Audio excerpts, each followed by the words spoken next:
So let me guess your problem. You want to feel like a real programmer. You want to write as much code as you possibly can, but you're getting to the point where you're getting confused, you're getting overwhelmed, and you're getting to the point where you can't keep up with the code. You're struggling. You got stuff all over the place, and now you are feeling overwhelmed. What do I do, Rod? Is there a solution? Am I going down the right path? We got to stop using these custom Python libraries, guys. I got 3 things that I'm going to cover for you guys today so that you can make sure that you don't get in that position, so that you can have some streamlined code and put yourself in a position to use the tools that's going to allow you to be the most effective. So you reached the right video. Let me explain. So the 3 things that I'm going to cover today, guys, what do they all have in common? It all comes down to being the most efficient developer possible. I know you've been taught to actually write as much code as you possibly can to feel like a developer and actually be more impactful. But nowadays, guys, they have so many different frameworks, coding platforms, programming languages so mature that you are actually reinventing the wheel doing basic stuff. So it's always important to actually do research and make sure you be as efficient and write as little code as possible to take care of all the use cases. So at the end of the day, guys, number 1, let's start researching before you actually code. This is so important, especially for you guys that do a lot of enterprise work. You deal with platforms like Salesforce, Oracle, SAP, where they got interfaces that you can do a lot of stuff inside of now, a lot of SDKs and things like that where people have been using over the years. I'm pretty sure that once you start to write code in those platforms, they already have libraries to do exactly what you want to do. It's just up to you to do the research to find out what's in place before you actually start writing the code and reinventing the wheel. Because at the end of the day, guys, what we don't want to do is end up with a pile of code that you can't debug or nobody else around you can debug. And the worst case scenario is once a platform upgrades, once everything upgrades, your code got to upgrade with it. Your code got to make sure it uses the latest .NET framework.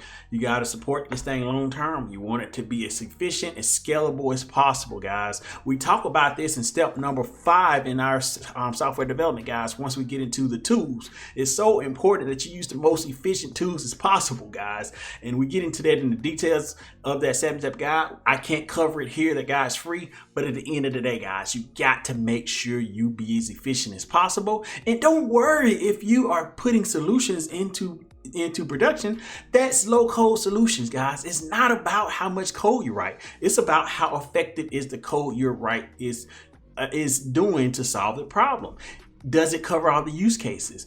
Does it put your code in a position where it's scalable and you don't have to support all this legacy code and all this stuff, guys? So it's so important that you guys do that. So do me a favor, guys. In the comment section, tell me about your experience when rewriting code or your experience writing code. Do you have a problem with this? Is it part of your job? What the details are. Comment in the comment section, guys. Let's start a conversation so that we can help you guys and make sure you operate as efficient as possible, guys. Number 2, guys. Do not reinvent the wheel. We kind of covered over that. The first one, where you do your research to make sure that, hey, is there a framework? Is there a library that's going to do mostly, if not all, what I'm ready to write from scratch, guys? It's so important to do this. The worst thing that a rookie can make is to feel like, hey, I gotta redo this library. Oh, this library don't do exactly what I want, so I'm gonna rewrite the whole thing. And it just creates confusion for everybody, especially if you're in a platform where everybody have to share code and everybody's writing functions. The worst thing you want to do is having different versions of the same functionality, and it just confuses everybody in the long run, guys. And it just makes your code that much complex. Let's make sure we are efficient. You should have pride to know that, hey, you had a solution that only had, let's just say, 100 lines in code instead of 10,000. Even though 10,000, you feel like a program, you can do everything you need to do. No, that's not the case, guys. Leave your ego at the door. Just like they lifting weights, they try to ego put too much on the bench and don't even grow because they're not working their muscle, they're straining. Same concept here, guys.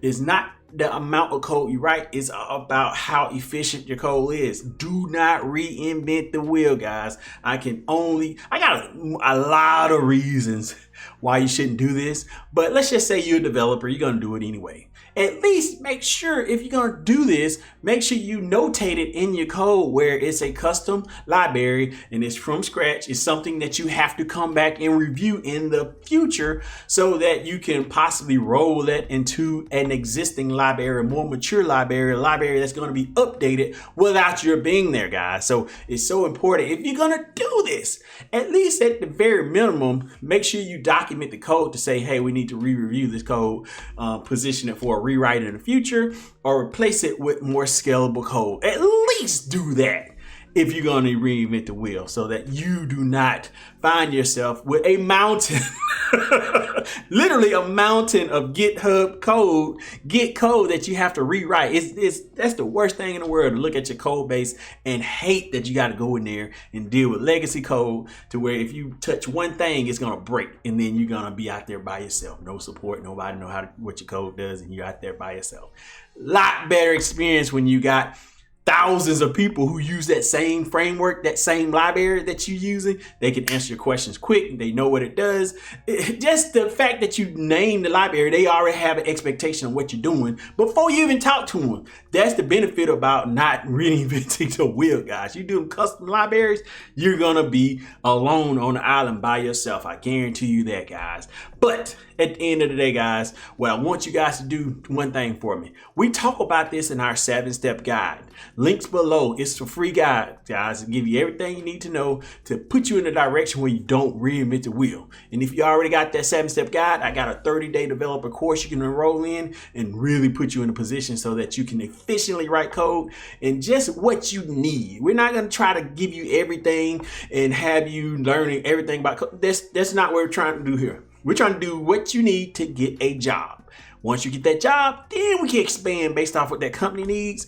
Lot better experience, lot smoother. You're using popular libraries. Everything's going to be as efficient as possible. And then once you build that experience, that confidence, you're going to be in a good shape, guys. So links up below. Go grab that, guys. That 7-step guide or that 30-day developer. Number 3, guys, last but not least, is unsupported code will kill your experience as a developer over time.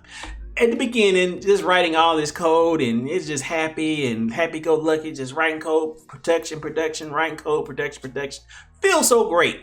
But over time, it grows. Over time, you're gonna have to support it. Over time, things expand and start to integrate with each other. That's when it's gonna come back to bite you, because at the end of the day, I don't care how good you actually write your documentation. When you're dealing with unsupported code, you don't know where the scope is because it's unsupported. You're just writing it just to solve that one specific problem. You don't have a roadmap, anything. You're putting yourself in a really bad position. So what I need you guys to do, again, unsupported code is going to be the death of developers.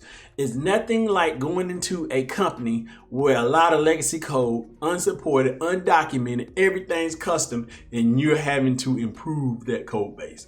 That's the worst feeling in the world as a developer. Don't make it worse for you. Even if you already have a mountain of unsupported code, that's okay. Now you identify all that unsupported code. Now let's start to chip away at it to bring it back, hone it in, and make it more supportive, more scalable. You got to draw that line somewhere, guys. You're establishing that line. So where, hey, this custom code over here, we got to do a rewrite. Small rewrites at a time, guys. Small. I can't stress that enough. Small. And to the point where over a few weeks, you're going to start to see a little dent. Over a course of a lot of weeks, you're going to see a lot. And that's when you're going to be motivated to say, hey, I'm almost at that 50% mark to where I got it running efficiently. Let's go ahead and knock it out so we can have a scalable program that's up to date, using the latest .NET framework, using all the latest libraries so that you can go into that code knowing that, hey, if